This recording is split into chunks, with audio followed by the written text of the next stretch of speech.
Late drama at Old Trafford. Cristiano Ronaldo's 95th minute winner saw Manchester United come from behind to beat Villarreal by 2-1. What a game this is. Craig still with us. Mark Ogden joins us as well.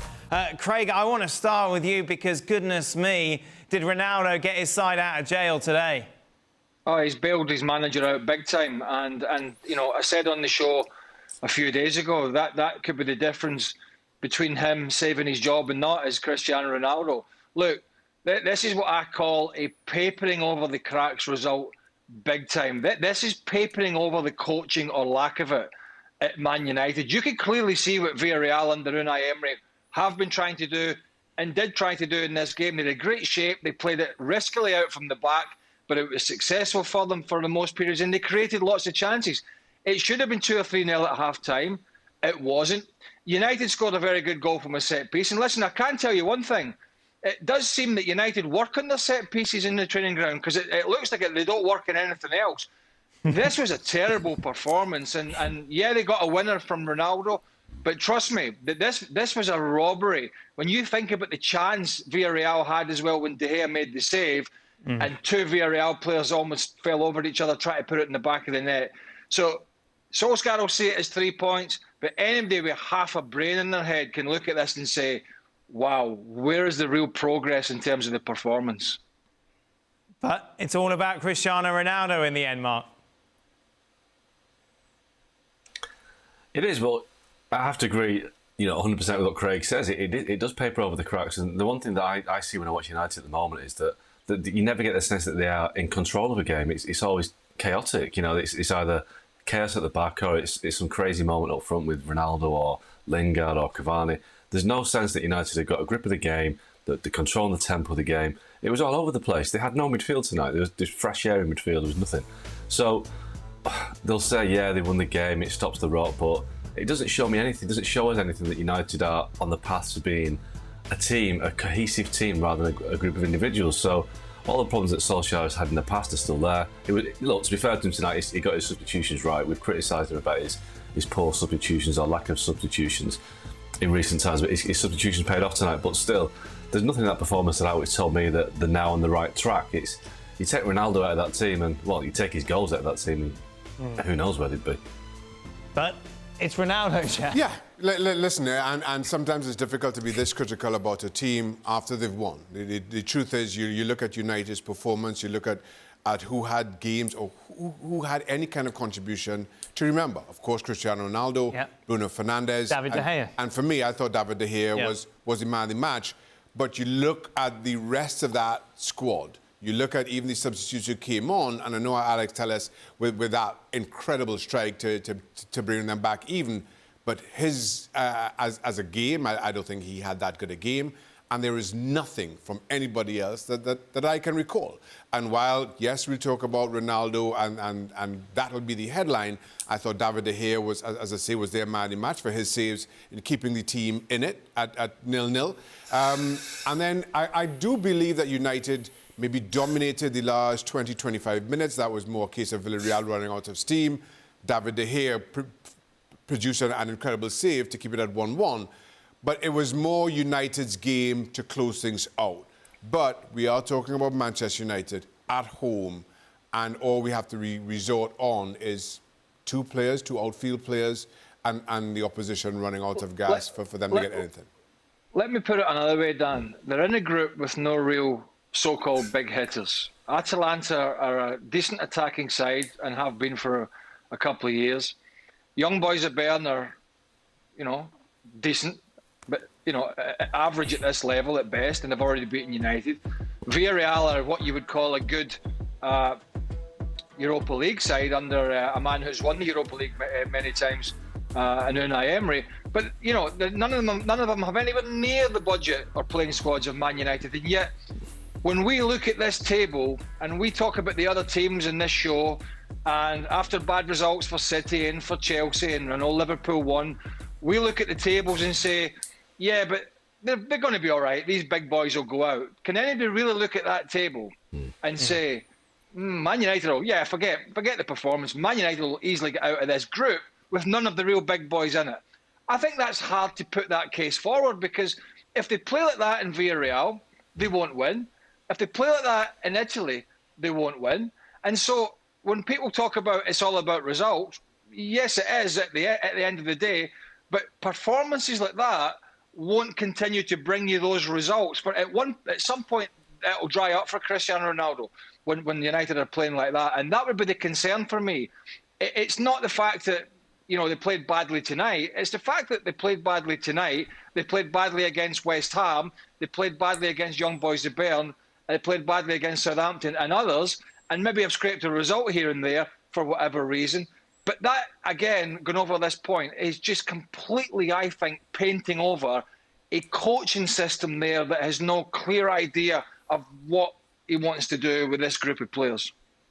Mark, there is a feeling, and maybe because we're outside of the UK, we have this stronger feeling that Ole is kind of protected within the media in the UK because of the number of ex-Manchester United pros that are there. And a lot of people accuse us of being anti-United, anti-Solskjaer, wanting them to fail. But the fact of the matter is, when we look at the money that they've spent and look what they're achieving within that team so far this season and some of the laboured results they've achieved, it seems that Ole's got a special protection around him. Is that fair? I'm not sure it is fair. I think generally that the reason why Ole Solskjaer seems safe to me is because I think it's the owners and Ed Woodward, the chief executive, have been so burnt by having Jose Mourinho and prior to that Louis van Gaal, two very, very kind of strong personality managers who will criticise the ownership, that they just like having Solskjaer there, who is so inoffensive and meek and mild that he doesn't trouble them. And I think Solskjaer also has this strange kind of hold on the fans who, they're still basking in 1999 that the guy who scored a goal as a substitute in 1999, a big goal by all, let's be honest. But still, this nostalgia fix at United, it's all about looking back, and it needs to be about looking forward. And in terms of the criticism from the former players, yes, they got stuck into Mourinho, the likes of Scholes and Ferdinand and Neville. They haven't done so yet with Solskjaer, but, Gary Neville's had a bit of a go. Paul Scholes had a bit of a go. They're getting to ask the questions now. But I do think that Solskjaer's got this strange kind of force field around him because he's great for the owners. He doesn't criticise. He's very statesmanlike. He says the right things. He praises the fans. But eventually, surely somebody eventually will say, this is like the Emperor's new clothes. There's nothing happening here. There's no progress. There's no sign of not this horrible word, this philosophy. What is Solskjaer's philosophy? We don't know. You watch them play. What are they trying to do? And I don't think that they've won a game this season or in recent times because of Ole Gunnar Solskjaer. Now, Craig was talking about the group they're in with Villarreal and Atalanta. Villarreal will win games because of Unai Emery. Atalanta will win games because of Gasperini, their coach. Elite coaches get results out of good players. Man United, I've said this before, that they're an elite team with elite players. They need an elite coach, and they haven't got one. And it shows because there's no sense of this team having any blueprint or pattern of play which is going to win something. It's ironic for me that the only game they played really well this season was Leeds United at home on the opening day. Now, Leeds are the one team that will attack every team they play, so it's great for Man United because United love teams that attack them at Old Trafford. Everybody else is sat back and defending. United can't break them down because they don't have a plan, they don't know how to do it. So they're relying on all these great players to find the way themselves. And so far they've got away with it because Ronaldo or maybe Bruno Fernandes has got them out of a hole. That won't carry on forever. And against better teams, Liverpool, Man City, Chelsea, maybe Villarreal, Atalanta away, we'll find it out. Mark, I just want to switch gears slightly. I know to be able to have this conversation with you for a while. Jadon Sancho was so good at Borussia Dortmund, such a fun, exciting young player to watch. He's done nothing since joining Manchester United. What's going on? What are you hearing behind the scenes? Well, obviously, when he didn't have a great summer in the Euros with England, there was a couple of fitness issues, and I just don't think he's kicked on from the Euros. And I think people at United have found that he's struggled to adjust to the pace of the Premier League right now, and he's not quite there yet. I think he arrived without that kind of sharpness that you'd expect from a player of his quality. And I think it's taken time. And you watch him play, and he's playing out of position. He's better on the right flank than he's playing more on the left flank.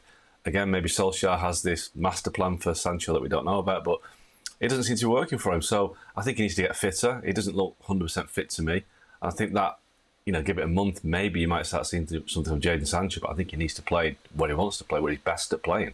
But they've got so many attacking options that I think it's squeezing them all in and getting the best out of them. And when Marcus Rashford's fit, maybe then Sancho will go back to the right and Rashford plays on the left, but left we just don't know at this stage. Final word on all of this to you, Craig? Well, no, I just go back to the point about, Villarreal have lost the game, but you can clearly see, and the players that he's coaching, and some of them are sort of misfits from other clubs in the Premier League and around Europe because they don't have a budget. But they stretched that whole pitch, and you could see they had been coached in the way they played. And as Mark said, there is always in these scenarios an air of desperation for Solskjaer when he's just bundling people on left, right, and centre trying to get a result. And those results are just, keeping, the wolves from the door at the moment and keeping the Glazers happy because they don't really want to sack him because, as Mark said, he keeps the ship sailing along without too many bumps and he doesn't bang his fist and he doesn't shout. But ultimately, I think this only benefits, particularly in England, all the other big teams that are vying for the title because they have what I would call proper coaches at the helm. And I think ultimately, at the end of the day, that will prove to be the difference. Well, thank you very much for watching ESPN on YouTube. For more sports highlights and analysis, be sure to download the ESPN app. And for live streaming, premium content, and let's not forget as well, ESPN FC 7 days a week. Subscribe to ESPN+.